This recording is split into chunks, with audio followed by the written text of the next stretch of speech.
और खाकर भी अच्छे से खाना बनाते हैं और अपने ढाबे में लगा देते हैं। देखते ही देखते गांव के सभी लोग उनके ढाबे में खाना खाने आते हैं। अरे वाह, क्या बात है, ये तो बहुत ही स्वादिष्ट खाना है। इतना स्वादिष्ट खाना तो मैंने कभी खाया ही नहीं, मजा आ गया। अरे भैया, कौन सी रसोई से ये खाना बना कर आया है? लगता है किसी जादुई रसोई में से खाना बनकर आया है, बहुत ही स्वादिष्ट है। गांव के सभी लोग खाना खाकर बहुत ज्यादा खुश होते हैं, जिसके बाद जादुई रसोई का खाना पूरे गांव में फेमस हो जाता है, जिसके चलते उनका ढाबा भी अच्छे से चलने लगता है। अब उनकी परेशानियां धीरे धीरे दूर हो जाती हैं और वो अपने जीवन में खुशी खुशी रहने लगते हैं। हे भगवान, मैं क्या करूं? मेरी लड़की के लिए तो मुझे कोई रिश्ता ही नहीं मिल रहा। अगर इसी प्रकार चलता रहा तो कोई उसे पसंद ही नहीं करने वाला। अजी, आप ही क्यों कुछ नहीं करते हो? अरे ललिता, मैं क्या करूं? कितने लोगों से अपनी बेटी के रिश्ते के लिए बात की है, लेकिन कोई भी रिश्ता करने के लिए तैयार ही नहीं है। तुम तो जानती हो हमारी बिटिया कितनी काली है, जिसके चलते कोई उसे पसंद ही नहीं करता है। मदन और ललिता अपनी बेटी की शादी की चिंता में बैठे थे, तभी वहाँ पर पंडित आता है और उन्हें कहता है, अरे क्या बात है, दोनों ही मुझे सही समय पर मिले हो। अरे भाई, मैं आपकी बेटी के लिए एक बहुत अच्छा रिश्ता लेकर आया हूँ। कहो तो लड़के की फोटो दिखाऊं? हाँ हाँ पंडित जी, ये भी कोई पूछने की बात है भला? जितनी जल्दी हो सके हमें फोटो दिखा दो। पंडित अपने झोले में से फोटो निकाल कर उन दोनों को दिखा देता है, जिसके बाद ललिता और मदन को लड़का पसंद आ जाता है। लेकिन इससे पहले वो कुछ कहते पंडित उनसे कहता है, अरे देखिए, आपकी लड़की काफी काली है और ऐसी लड़कियों के रिश्ते करवाने के लिए बहुत ज्यादा दहेज भी दिया जाता है। ये लड़का पढ़ा लिखा और अच्छी नौकरी भी करता है, वही दहेज तो अच्छा खासा देना पड़ेगा।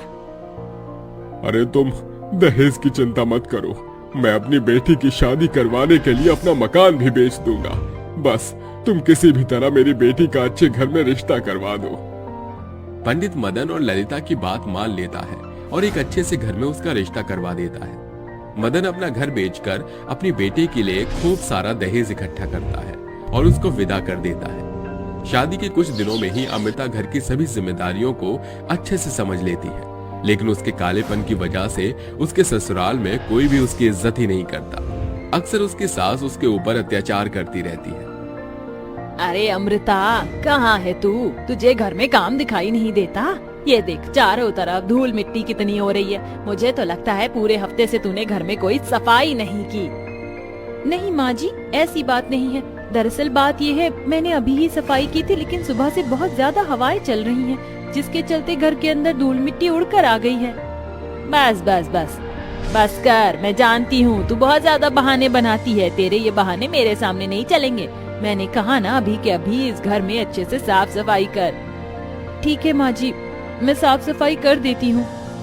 अमृता पूरे घर की साफ सफाई कर देती है। ऐसे ही रोजाना उसके घर पर बहुत अत्याचार होने लगते हैं, यहाँ तक कि उसका पति वीरेंद्र उसे अपनी पत्नी भी स्वीकारने से मना कर देता है और उसे हमेशा दूरियां बनाकर रखता है। देखो, तुम मुझे बिल्कुल भी पसंद नहीं हो, इसलिए मुझसे दूर ही रहो। मैं किसी और से प्यार करता हूँ। अगर आप पहले ही किसी और से प्यार करते थे तो आपने मुझसे शादी ही क्यों की? क्योंकि इससे अच्छा तो आप मुझसे शादी ही ना करते तो ही अच्छा होता। अमृता का जवाब सुनते ही वीरेंद्र उसके मुंह पर एक जोरदार तमाचा मारता है, जिसके बाद वो गुस्से से चला जाता है। शाम को अमृता और माधुरी वीरेंद्र के आने का इंतजार करते रहते हैं, लेकिन वीरेंद्र घर पर आता ही नहीं। अरे कलमुही करमजली, आखिर तूने ऐसा क्या कह दिया मेरे बेटे से जो मेरा बेटा अभी तक नहीं आया है? जी मैंने तो उन्हें कुछ कहा ही नहीं था, पता नहीं क्यों मुझसे नाराज होकर चले गए। वैसे माँ जी, जब आपको पता था कि वीरेंद्र जी किसी और से प्यार करते हैं तो आपने मेरी शादी वीरेंद्र जी से क्यों करवाई? अरे किसने कहा कि वीरेंद्र किसी और से प्यार करता? ये सब झूठ है, ऐसा कुछ नहीं है। माधुरी सच्चाई सामने आने के बाद भी उसे मुकर जाती है, लेकिन तभी दरवाजे की घंटी बजती है। मुझे लगता है कि वीरेंद्र जी वापस आ गए हैं, मैं जाकर दरवाजा खोलती हूँ। अमृता जैसे ही दरवाजा खोलती है, दरवाजे पर उसका पति वीरेंद्र खड़ा होता है और वो एक लड़की के साथ शादी के जोड़े में होता है। वीरेंद्र जी, आप आ गए, लेकिन ये लड़की कौन है और आप इसके साथ शादी के जोड़े में क्यों खड़े हैं? अमृता, ये मेरी पत्नी है। जाओ मेरी माँ को बुलाकर लाओ, वो हमारा गृह प्रवेश करेंगी। तभी वहां पर माधुरी भी आ जाती है। पहले तो वो हैरान रह जाती है, लेकिन जब वो अपनी नई बहू का चेहरा देखती है तो वो भी उनकी खुशी में शामिल हो जाती है। अरे वाह बहू, बहुत सुंदर हो तुम।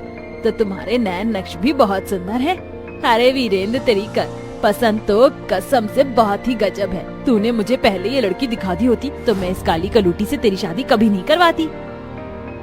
अरे माँ जी, आप ही कैसी बातें कर रही हो? मेरे होते हुए इस घर में दूसरी बहू कैसे आ सकती है, और आप इस लड़की का गृह प्रवेश कैसे कर सकते हो? ये सब ठीक नहीं है। अरे जरा शक्ल देख तू अपनी। क्या तेरी शक्ल इस घर की बहू बनने के लायक है? जा, चली जा यहाँ से, मैं तेरा चेहरा भी नहीं देखना चाहती। अपनी सास का ऐसा बर्ताव देख बेचारी अमृता रोते हुए अपने कमरे में चली जाती है। उसे कुछ समझ नहीं आता। देखते ही देखते कुछ दिन बीतने लगते हैं। अब माधुरी अपनी बहू शेफाली के साथ मिलकर बेचारी अमृता के ऊपर बहुत अत्याचार करती है। अमृता के पास और कोई रास्ता नहीं था। वो अपनी सास और सौतन के अत्याचारों को सहन करती हुई उसी घर में रहती है। मेरे पास कहीं और जाने का कोई और रास्ता भी नहीं है। अब मैं क्या करूं? मुझे इसी घर में रहना होगा अपनी सौतन के साथ। देखते ही देखते कुछ महीने बीत जाते हैं और बेचारी अमृता सबके अत्याचार सहते हुए उसी घर में रहती है। वहीं दूसरी तरफ शेफाली को 9वां महीना चल रहा होता है। एक दिन अचानक से उसे लेबर पेन शुरू हो जाता है। मुझे बहुत दर्द हो रहा है, मुझे जल्दी से हॉस्पिटल लेकर चलो। मुझसे ये दर्द बर्दाश्त नहीं हो रहा, जल्दी करो जी। वीरेंद्र अपनी गाड़ी निकालता है जिसमें वो अपनी पत्नी शेफाली, अपनी माँ और अमृता को बिठा लेता है। वो सभी हॉस्पिटल जा रहे होते हैं, लेकिन अचानक से रास्ते में उनका एक बहुत बड़ा एक्सीडेंट हो जाता है। एक्सीडेंट के दौरान शेफाली के पूरे शरीर पर चोट आ जाती है और माधुरी के सिर से खून बह रहा होता है। वहीं वीरेंद्र की आंखों में कार के शीशे के टूटने की वजह से चोट लग जाती है। अमृता सबसे पीछे बैठी थी, इसलिए वो बेहोश हो जाती है। कुछ लोग वहां इकट्ठा होते हैं और उन्हें हॉस्पिटल पहुंचा देते हैं।